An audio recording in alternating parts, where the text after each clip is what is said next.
Hey youngsters, welcome back to your chemistry class. In the last class we discussed some important rules of IUPAC nomenclature of coordination compounds if you remember. And today we are going to practice some more questions based on the same topic, that is IUPAC nomenclature. उसका कुछ part बेटा कल की class में रह गया था, जिसमें क्या पार्ट रह गया था कि if the formula name is given to us, how do we write the formula? So I have come today with lot of questions for practice. If the name is given to us, how do we write the formula for the compound?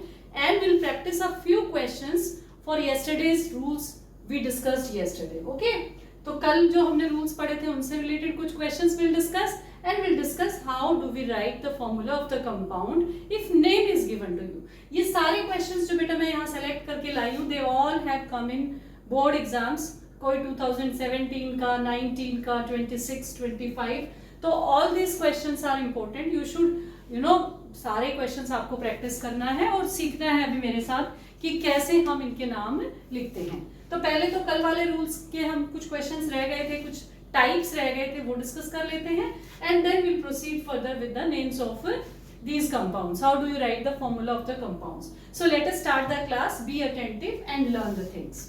Now this is your first question. How do you write the name of this compound? ये जो नाम दिया हुआ है आपको, देखो बेटा मैं आपको रिमाइंड करा दूं कि हमने क्या सीखा था कि कोई भी कॉम्प्लेक्स होता है या तो वो कैटायन होता, कैटायनिक कॉम्प्लेक्स या फिर एनायनिक कॉम्प्लेक्स. अगर कैटायनिक है तो हम हमेशा ही चाहे एनायनिक हो चाहे कैटायनिक हो, लिगेंड्स का नाम पहले लिखेंगे. ठीक है, लिगेंड्स का नाम हम पहले लिखेंगे and then will write the name of the central atom, then its oxidation state. और अब ये जैसे इसमें पूरा नहीं दिया हुआ है, सिर्फ आयोनिक फॉर्म में ये दिया हुआ है, तो will write ion in front of it. Like कैसे लिखेंगे देखो, अभी समझते हैं हम इसको. See from this we will start. अब दो लिगेंड्स है यहाँ पर, एक अमोनिया है एक नाइट्रिटो है. अब कैसे करेंगे आप, जो अल्फाबेटिकली फर्स्ट आता है उसको आप पहले लिखेंगे. ओके, तो alphabetically this is amine and this is nitrite. तो कैसे लिखेंगे, अमीन का ए पहले आता है इससे, सो वी विल राइट पेंटा अमीन. और ये ध्यान रहे बेटा, ये वाला अमीन जो है सिर्फ इसी अमीन में डबल एम आता है और कहीं भी डबल एम नहीं आता है. पेंटा अमीन नाइट्रिटो ओ. वाई ओ, क्योंकि इसमें ये एक एम्बिडेंटेट लिगेंड है. मैं आपको याद दिला दूं, एम्बिडेंटेट लिगेंड्स वो लिगेंड्स होते हैं जिसमें कि दो डोनर साइड्स होते हैं, लेकिन एक बार में एक ही तरह से डोनेशन ऑफ इलेक्ट्रॉन होगा. जैसे इसमें जो डोनेशन हो रहा है मेंशन किया हुआ है यहाँ पर कि O से हो रहा है, O is the donor. Okay, तो O डोनर होगा तो कैसे लिखेंगे हम, penta amine nitrito O. Okay, then central atom cobalt and what is its oxidation state. देखो अमीन पे कोई चार्ज नहीं होता तो जीरो चार्ज, इस पे -1 चार्ज होता है. तो how do you calculate the oxidation state. देखो x मानो इसको, this is x. Now -1 is equal to 2, ये वाला जो कंप्लीट चार्ज है, then x is equal to 3. So cobalt 3. अब क्यों आयन, लास्ट में हम क्या लिख देंगे, आयन. क्यों लिखा हमने आयन, क्योंकि चार्ज फॉर्म में दे रखा है, हमें कंप्लीट न्यूट्रल कंपाउंड ये हमें नहीं दिया हुआ है. दूसरा हमने कोबाल्टेट क्यों नहीं लिखा कोबाल्टेट, क्योंकि ये जो है ये कैटायनिक लिगेंड है, एनायनिक नहीं है. This is a cationic ligand, that's why we have written it like this. Okay, so ये हो गया आपका. नाउ द सेकंड कंपाउंड, देखो इसको कैसे. अब इसमें आप देखेंगे कि you are given two complexes, दोनों ही कॉम्प्लेक्सेस हैं, एक कैटायनिक कॉम्प्लेक्स है और एक एनायनिक कॉम्प्लेक्स है. तो इसको आप कैसे लिखेंगे, ये वाला जो है दिस इज कैटायनिक, फर्स्ट वाला हमेशा कैटायनिक होता है, वी हैव लर्न्ड दैट.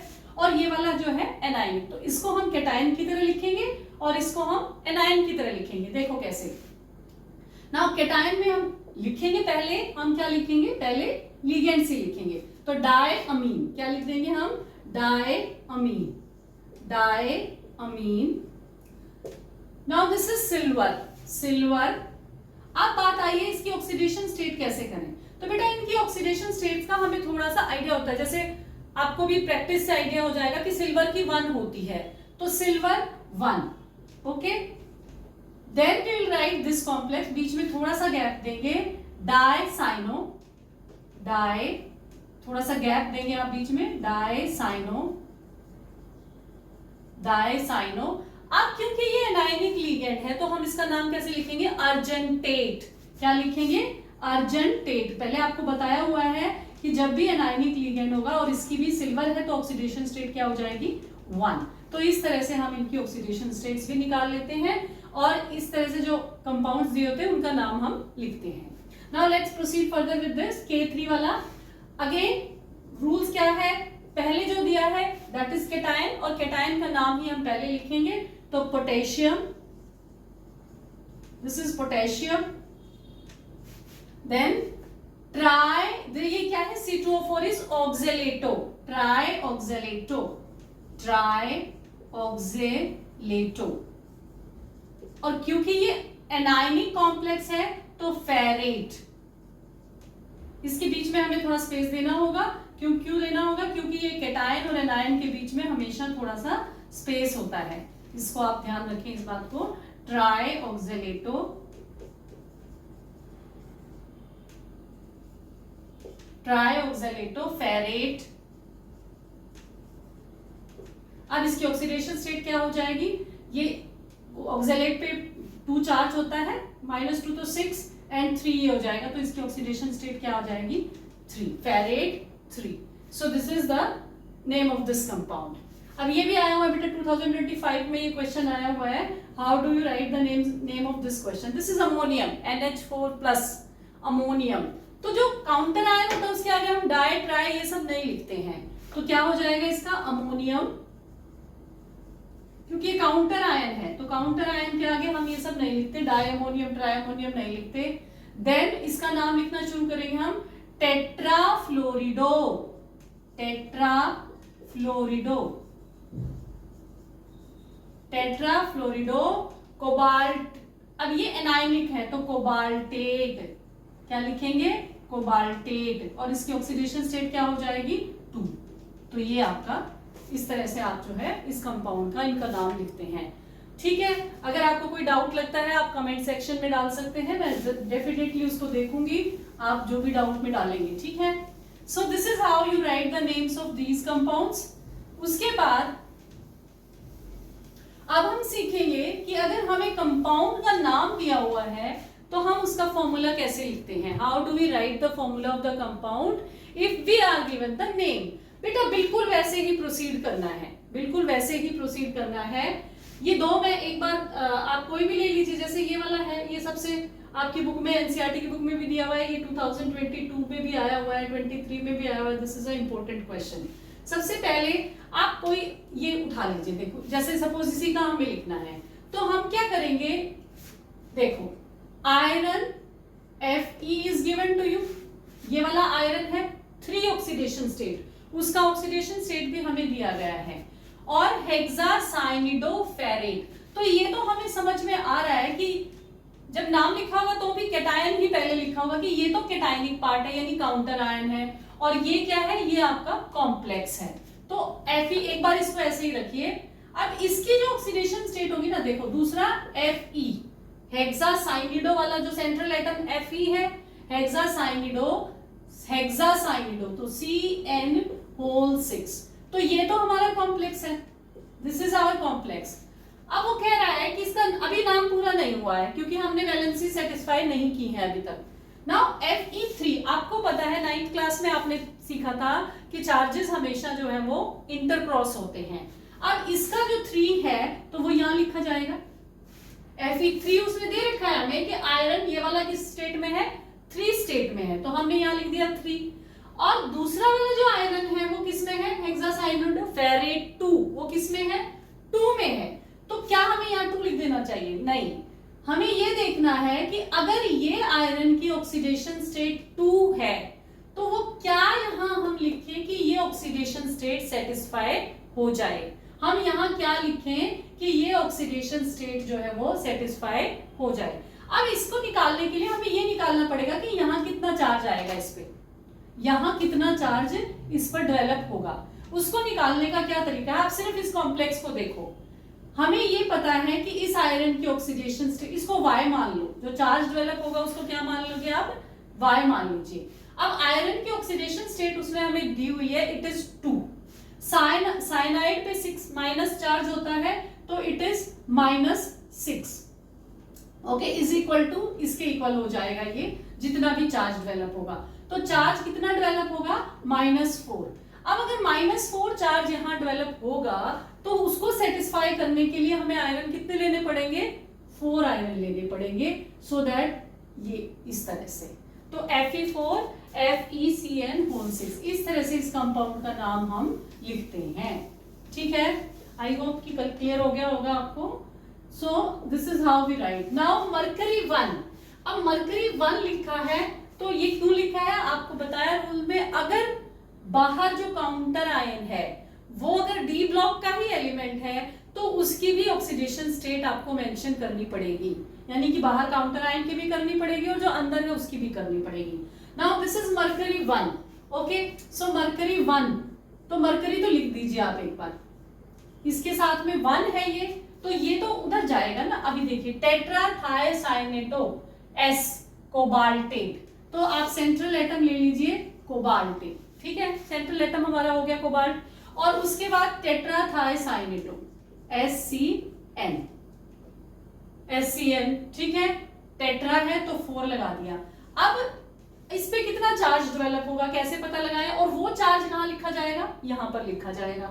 तो इसको एक बार छोड़ दीजिए, हमें पता है कोबाल्ट हमारा किस फॉर्म में दे रखा है, कोबाल्ट की ऑक्सीडेशन स्टेट 3 दे रखी है, तो 3 और SCN पे -1 चार्ज होता है, तो 4 SCN पे -4।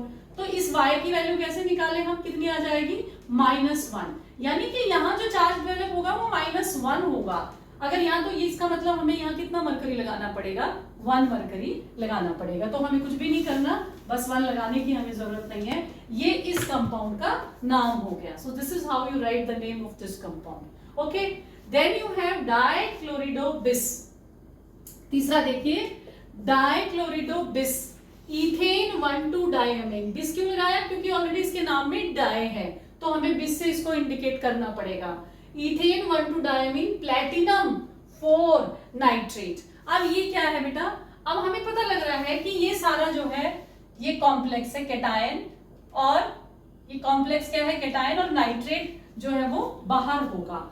Then how do you write the name, dichloridobis. तो प्लैटिनम तो सेंट्रल एटम है, नाम देख के ही अगर आपने खूब प्रैक्टिस की है दूसरे कंपाउंड्स की, जब फॉर्मूला दिया हो नाम कैसे लिखते हैं तो आप आसानी से लिख सकते हैं इसको। प्लैटिनम है, सपोज सेंट्रल एटम क्या है, प्लैटिनम है। देखो इसका क्या नाम बनेगा, डाइक्लोरिडोबिस इथेन 1,2-डायमीन प्लैटिनम 4 नाइट्रेट। तो कैसे लिखेंगे आप, आपको पता लग रहा है ये जो है कैटायनिक कॉम्प्लेक्स है, तो नाम देखो कैसे लिखेंगे इसका हम, डाइक्लोरिडोबिस। सेंट्रल एटम क्या है इसमें, प्लैटिनम। डाइक्लोरिडो यानी कि क्लोरीन 2 बार है, बिस यानी कि इथेन डायमीन 2 बार है, इथेन डायमीन भी 2 टाइम्स है, एंड देन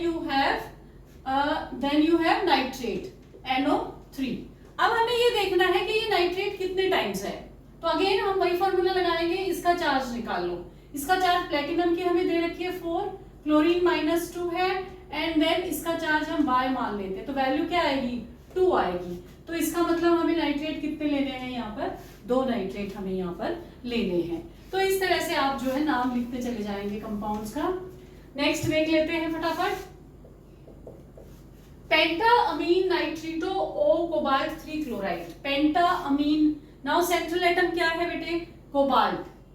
ठीक है, पेंटाअमीन यानी कि NH3 पेंटाअमीन नाइट्रिटो O यानी कि ONO, O की साइड से इसमें लिंकेज दिखाएगा। O का मतलब क्या है, जो नाइट्रिटो जो कि एक बाइडेंटेट लिगेंड है, तो इसमें लिंकेज कहां से होगा, O की साइड से होगा, नाइट्रिटो O। नाउ क्लोराइड लगा है बाहर, अब हमें ये देखना है कि कितने क्लोराइड हम लगाएं। यहाँ पर कोबाल्ट की कितनी दी हुई है, 3 दी हुई है। नाइट्रेट पे कितना चार्ज होता है, -1, तो क्लोरीन कितना आ जाएगा यहाँ पर।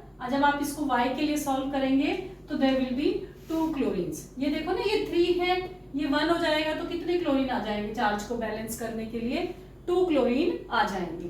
बेटा इसके लिए जरूरी है कि आपको लिगेंड्स के चार्जेस जरूर पता होने चाहिए, ताकि आप ऑक्सीडेशन स्टेट और चार्ज को आसानी से कैलकुलेट कर सकें। Let's proceed further with the next compound, tetra ammine chlorido nitrito and platinum 4 sulphate. चलो फिफ्थ कंपाउंड कर लेते हैं हम, tetra ammine chlorido nitrito and platinum, यानी कि सेंट्रल एटम क्या है इसमें, प्लेटिनम। टेट्रा अमीन यानी कि अमीन कितना है, 4 बार, नाइट्रिटो। क्लोरिडो यानी क्लोरीन कितनी बार है, 1 बार। नाइट्रिटो एन यानी कि NO2 है, नाइट्रिटो एन यानी कि NO2 है, यानी N की साइड से लिंकेज है। And then you have sulphate.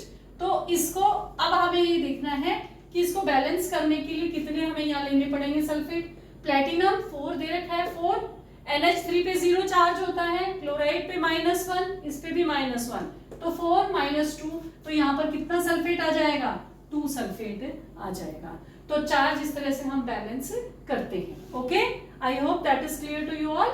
Next देख लीजिए, सोडियम डायसाइनो ऑरेट 1। सोडियम यानी कि ये कैटायन है, सोडियम क्या है, कैटायन है, इसको बाहर ले लीजिए एक बार।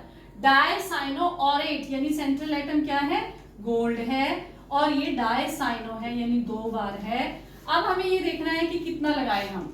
ऑरेट की उसने 1 दे रखे बेटा, और इस पे -2 हो जाएगा टोटल चार्ज, क्योंकि एक साइनाइड पे -1 होता है, तो 2 साइनाइड पे -2, तो कितना निकल के आएगा, इसकी 1 है, ये -2, तो चार्ज यहाँ पर कितना डेवलप हो रहा है, -1।